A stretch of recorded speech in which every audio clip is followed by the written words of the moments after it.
काव्याचे पहिले प्राशन करण्यासाठी माझे चॅनल रसभरीत काव्य सबस्क्राईब करा. आई शांता दुर्गाचे रूप आहे.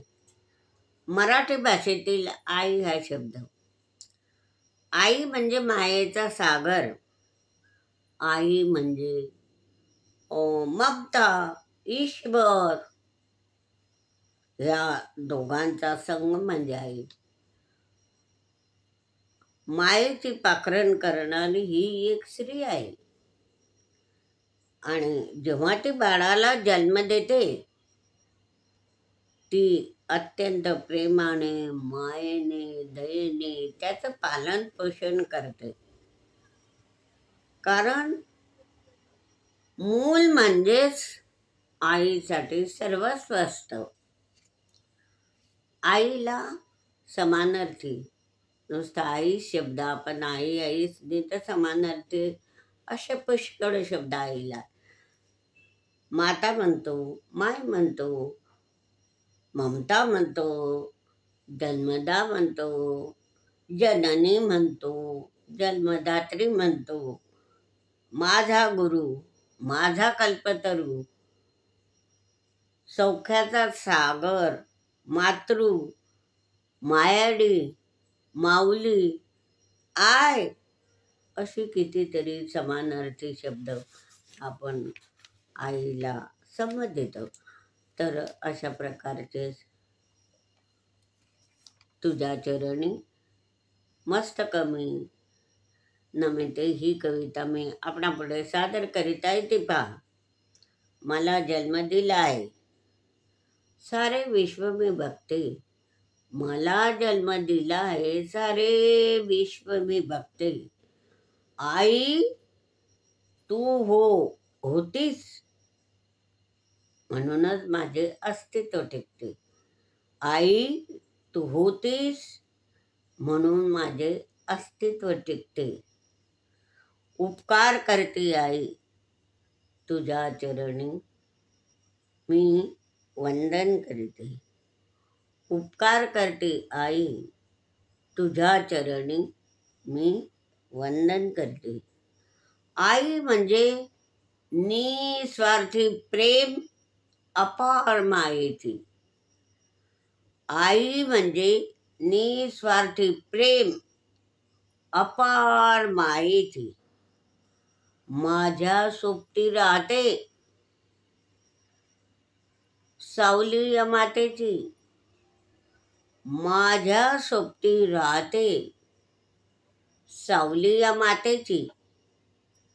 दयेच्या सागरा तुझ्या चरणाशी मी वंदन करते. दयेच्या सागरा, सौख्याच्या सागरा तुझ्या चरणी मी वंदन करते. जगात अशी कोणती गोष्ट जी नाही मिळत. जगात अशी कोणती गोष्ट जी नाही मिळत. हजारो जन्म घेतले तरी आई नाही मिळत. हजारो जन्म घेतले तरी आई नाही मिळत. आईसारखे दैवत, आईसारखे दैवत तुझ्या चरणी मी वंदन करते. आईसारखे दैवता, आईसारखे दैवता तुझ्या चरणी मी वंदन करते. माझी स्तुती करती माते, माझी स्तुती करती माते, आनंदा नाही पारावा. माझी स्तुती करते माते, आनंदा नाही पारावार. अतोनाथ हे कष्ट सोसिले माझ्यासाठी अपार. अतोनाथ हे कष्ट सोसिले माझ्यासाठी अपार.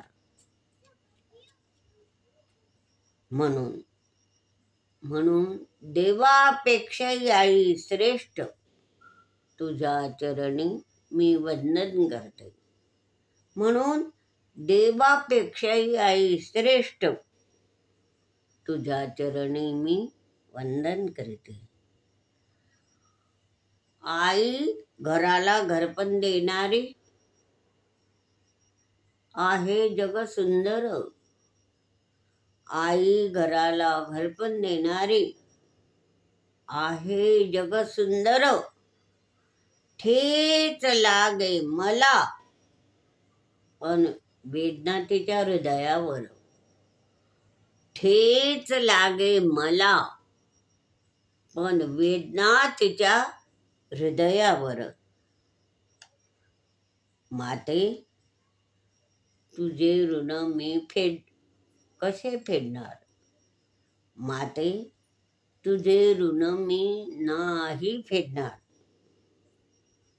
माते तुझे ऋण मी नाही फेडू शकणार. तुझ्या चरणी वंदन मी करीते. तुझे ऋण मी नाही फेडू शकणार. तुझे ऋण मी नाही फेडू शकणार. तुझ्या चरणी मी वंदन करते. तुझ्या चरणी मी वंदन करते. तुझ्या चरणी मी वंदन करते. अशा प्रकारे हे आई दिनानिमित्त लिहिलेली कविता अवश्य पहा आणि हा व्हिडिओ लाईक व शेअर करा.